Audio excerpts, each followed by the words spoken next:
জনপ্রিয় হয়ে উঠেছে ভোলার নদীতে খাঁচায় মাছ চাষ। দিন দিন বাড়ছে এই মাছের চাহিদা, তাই চাষিরাও ভালো লাভ পাচ্ছেন। এর ফলে অন্য পেশার অনেকেই ঝুঁকেছেন এই পদ্ধতির মাছ চাষে।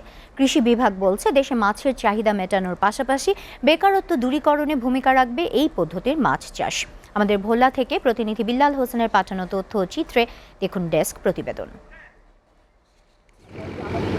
খোলা নদীতে মাছ চাষে মাতোয়ারা, থই থই জলে খুশির ধারা। এই খুশি যেন ভোলার 500 অসহায় পরিবারের। গ্রামীণ জন উন্নয়ন সংস্থার সহযোগিতায় বহমান নদীতে খাঁচায় মাছ চাষ করে অতিরিক্ত আয় করে পরিবারের খরচ যোগাচ্ছেন তারা। এতে নিজের আয়ের পাশাপাশি অতিরিক্ত আয় পেয়ে পরিবার পরিজন নিয়ে স্বাচ্ছন্দ্যে জীবনযাপন করতে পারছেন। সকাল 9টার দিকে একবার খাবার দিই, আবার 3টার দিকে একবার খাবার দিই। 10,000 করেও যদি লাভ হয় তাতে আমাদের 30,000 টাকা লাভ হয়। নদীতে ব্যবসা বাণিজ্য করে উঠা দিয়ে মোটামুটি আল্লাহ পাকের সালা, অন্য কোনো আমাদের ব্যবসা বাণিজ্য নাই। মাছ চাষিরা জানান, নদীর বহমান পানিতে মাছ চাষ করায় মাছের রোগবালাই কম, তাই খরচ তেমন নেই। এই মাছ খেতেও সুস্বাদু হওয়ায় বাজারের চাহিদা বেশি।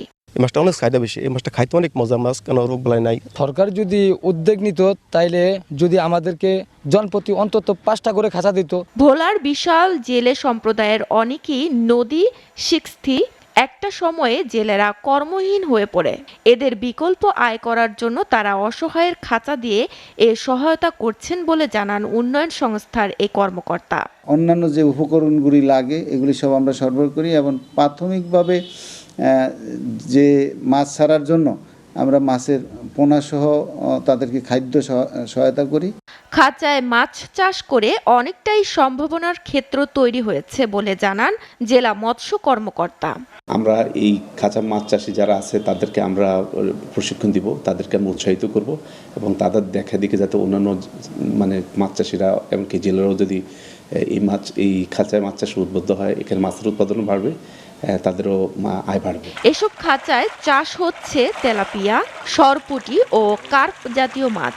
সরকারিভাবে সহায়তা দিলে মাছের চাহিদা মেটানো বড় ভূমিকা রাখবে বলে আশা সংশ্লিষ্টদের। এসিটিভি নিউজ ডেস্ক।